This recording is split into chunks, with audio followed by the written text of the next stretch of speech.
So the first question I want to ask you, and especially if you're on the brand side, is that if you were to dissolve today, would your customers miss you?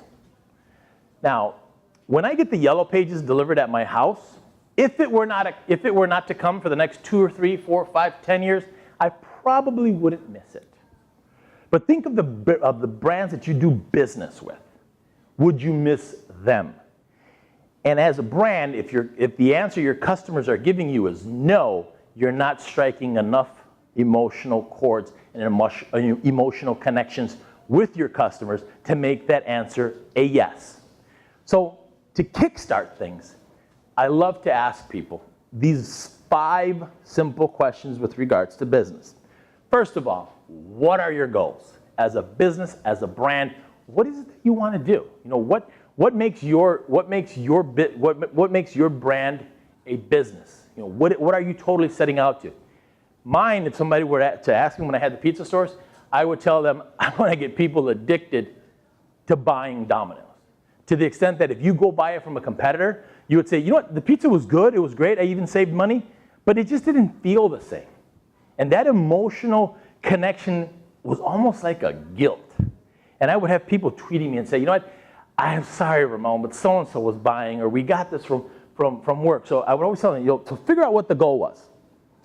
Figure out then, what's your budget to make that happen?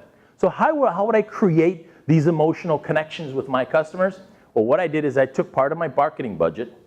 We started with 10% and we converted it into literally pizzas. And every store had a budget that they had to give it away. Now, not just totally giving it away, if somebody would call an order. So if somebody would call an order, depending on where they were ordering from, we would use part of the pizza budget to say, okay, great, we're delivering to your office building.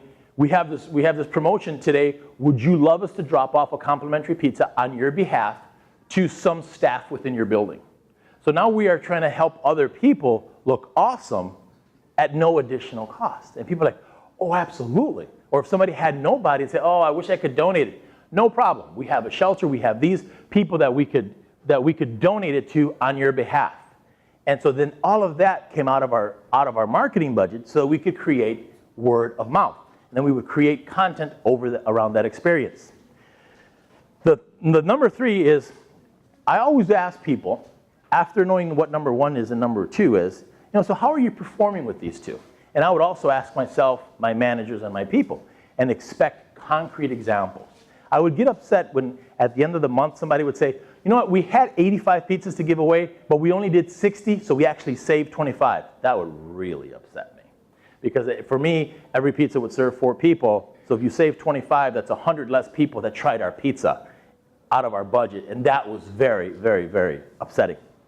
Point number 4 would be why. So I would always ask why, even if it was good, or even if it was bad, but my favorite was always number 5. What are we going to do about it? So kind of like the McDonald's example. After we got attacked by McDonald's and we went through the whole thing, so what's our goal? What's our budget? How are we performing? What are we going to do about it? So we enacted that.